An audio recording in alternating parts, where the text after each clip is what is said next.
ನಮಸ್ಕಾರ ಸ್ನೇಹಿತರೆ. ಶೋರೂಮಲ್ಲಿ ಇದೇನಿದು ಮಂಜು ಬೀಳ್ತಾ ಇದೆ ಅನ್ಕೋತಾ ಇದ್ರೆ ಇದು ನನ್ನ ಮನಸ್ಸಿನ ಭಾವನೆ ಆಗಿತ್ತು. ನೋಡಿದ ಮೊದಲನೇ ಕ್ಷಣದಲ್ಲೇ ಮನಸ್ಸು ಸೋತೋಯ್ತು.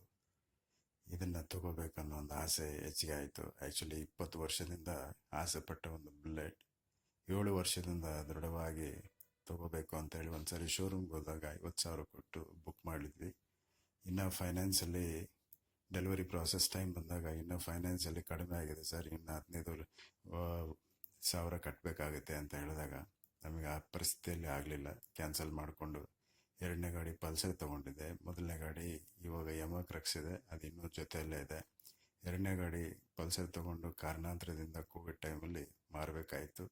ಅದಾದ ನಂತರ 1 ವರ್ಷ ಆದಮೇಲೆ ಇನ್ನು ಯಾವುದಾದ್ರೂ ಗಾಡಿ ತೊಗೋಬೇಕು ಅಂದಾಗ ಮನೆಯಲ್ಲಿ ಒತ್ತಾಯದಿಂದ ಬುಲೆಟ್ ತೊಗೊಳ್ರಿ, ನಿಮ್ಗೆ ಮೊದಲಿಂದ ಆಸೆ ಇದೆಲ್ಲ ತೊಗೊಂಬಿಡಿ, ಪರಿಸ್ಥಿತಿಗಳು ಬರ್ತದೆ ಹೋಗ್ತದೆ, ನಿಮ್ಮ ಆಸೆನ ಪೂರೈಸ್ಕೊಳ್ಳಿ, ಯಾಕಂದರೆ ವಯಸ್ಸಾಗ್ತಾ ಆಗ್ತಾ ಇದ್ರ ಭಾರ ಕೂಡ ತಡೆಯೋಕ್ಕಾಗಲ್ಲ ಅಂತೇಳಿ ನಿಜವಾದ ಒಂದು ಕಾರಣ ತಿಳಿಸಿದ್ರು. ಅವಾಗ ಆಯಿತು ನೋಡೋಣ ಅಂತೇಳಿ ಬ್ಲ್ಯಾಕ್ ಕಲರ್ ನೋಡ್ಬೇಕಂತ ಶೋರೂಮ್ಗೆ ಹೋದಾಗ ಕಂಡಿದ್ದು ಮೊದಲನೇ ನೋಟದಲ್ಲಿ ಇದು ನೋಡಿದ ಕೂಡಲೇ ನನ್ನ ಮನಸ್ಸು ಭಾವನೆಗಳಿಂದ ತುಂಬಿ ಇದನ್ನೇ ತೊಗೊಂಡ್ರೆ ಇದೇ ಕಲರ್ನ ಚಾಯ್ಸ್ ಮಾಡ್ಬೇಕಂತೇಳಿ ನೋಡಿದ್ವಿ. ಆ್ಯಕ್ಚುಲಿ ಗ್ರೀನು ಮಿಲ್ಟ್ರಿ ಗ್ರೀನ್ ಇದು ಕಸ್ಟಮೈಸ್ಡ್ ಅಂದ್ಕೊಂಡಿದ್ವಿ, ಆದರೆ ಇದು ಮಾರ್ಚ್ ಗ್ರೀನ್ ಅಂತ ಗೊತ್ತಾಯಿತು. ನಾನು ಮೊದಲನೇ ಸಾರಿ ನೋಡಿ ಬುಕ್ ಮಾಡಿದಾಗ 1,25,000 ಮಾತ್ರ ಇತ್ತು.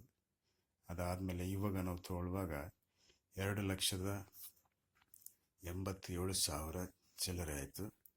ಆಯಿತು ನೋಡೋಣ ವಿಚಾರ ಮಾಡೋಣ ಅಂದಾಗ ಶೋರೂಮಲ್ಲಿ ವಾಕಿನ್ ಕಸ್ಟಮರ್ ಒಬ್ಬರು ಬಂದು, ನನಗೆ ಅರ್ಜೆಂಟ್ ಗಾಡಿ ಬೇಕಿದೆ, ಯಾವ್ದು ಕಲರ್ ಆದರೂ ಪರವಾಗಿಲ್ಲ ನನಗೆ ಬೇಕು ಅಂತ ಹೇಳಿದಾಗ ನಾವಿನ್ನು ಇದನ್ನು ಕಳ್ಕೋಬಾರ್ದು ಅನ್ನೋ ಒಂದು ಇದಕ್ಕೆ ಅವರು ಕೂಡ ಆಯಿತು ಸರ್ 1 ನಿಮಿಷ, ಯಾಕಂದರೆ ಒಬ್ರು ನೋಡ್ತಾ ಇದ್ದಾರೆ, ಅವ್ರು ಇನ್ ಕೇಸ್ ಬುಕ್ ಮಾಡಲಿಲ್ಲ ಅಂದರೆ ನಿಮಗೆ ಕೊಡ್ತೀವಿ ಅಂತ ಹೇಳಿದ್ರು. ನಾವು ಅದನ್ನು ಕಳ್ಕೊಳ್ಬಾರ್ದು ಅಂತ ಒಂದು ಕಾರಣದಿಂದ ಇನ್ನು ಆಯಿತು ಅಂತೇಳಿ ಒಂದು 5,000 ಕೊಟ್ಟು ಬುಕ್ ಮಾಡಿಬಿಟ್ಟೆ. 24ನೇ ತಾರೀಕು ಜಾನ್ವರಿ 2023ರಲ್ಲಿ. ನಂತರ 27ಕ್ಕೆಲ್ಲ ನಮಗೆ ಡೆಲಿವರಿ ಬೇಕಂತ ಕೇಳಿದಾಗ ಆಯ್ತು ಸರ್ ಆದಷ್ಟು ಬೇಗ ಅನುಕೂಲ ಮಾಡೋಣ, ಫೈನಾನ್ಸಿಂದೆಲ್ಲ ಕ್ಲಿಯರ್ ಮಾಡ್ಕೊಳ್ಳಿ ಅಂತ ಹೇಳಿದರು. ಭಾಳ ಸಂತೋಷದಿಂದ ಬುಕ್ಕಿಂಗ್ ಮಾಡಿ ವಾಪಸ್ ಬಂದಾಯಿತು. ಗಾಡಿ ನೋಡಿದಾಗ ಎಲ್ಲೆಲ್ಲಿ ಪಾರ್ಟ್ಸಲ್ಲಿ ಯಾವುದೇ ಒಂದು ಪ್ಲಾಸ್ಟಿಕ್ ಪಾರ್ಟ್ ಅಂತೂ ಕಾಣಲ್ಲ.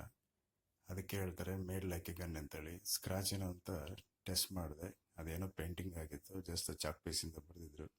ಆ್ಯಂಡ್ ಮೆಟಲ್ ಟೋಟಲ್ ಗಾಡಿ ಎಲ್ಲ ರಾಕ್ ಸಾಲಿಡ್ ಆಗಿತ್ತು. ಸೊ ಈ ಬರುವಂಥ ವಿಡಿಯೋಗಳಲ್ಲಿ ಇನ್ನೂ ಹೆಚ್ಚಿಗೆ ಮಾಹಿತಿ ಕೊಡ್ತಾ ಹೋಗ್ತೇನೆ ಸರ್ವಿಸ್ ಬಗ್ಗೆ, ಹಾಗೂ ಏನಾದರೂ ಹೊಸದು ಫಿಟ್ಮೆಂಟ್ ಮಾಡಿದಾಗ ಅದ್ರ ಬಗ್ಗೆ ತಿಳಿಸ್ತಾ ಹೋಗ್ತೇನೆ. ನೋಡ್ತಾ ಇರಿ ಹಾಗೂ ನಮ್ಮನ್ನು ಪ್ರೋತ್ಸಾಹಿಸ್ತಾ ಶೇರ್ ಮಾಡಿ, ಕಾಮೆಂಟ್ ಮಾಡಿ, ಲೈಕ್ ಮಾಡಿ ಹಾಗೂ ಸಬ್ಸ್ಕ್ರೈಬ್ ಮಾಡಿ ಅಂತ ನಿಮ್ಮನ್ನ ವಿನಂತಿ ಮಾಡ್ತಾ ಈ ಒಂದು ವಿಡಿಯೋನ ಇಲ್ಲಿಗೆ ಮುಗಿಸ್ತಾ ಇದ್ದೇನೆ. ನಮಸ್ಕಾರ ಸ್ನೇಹಿತರೆ. ಜೈ ಹಿಂದ್, ಜೈ ಕರ್ನಾಟಕ.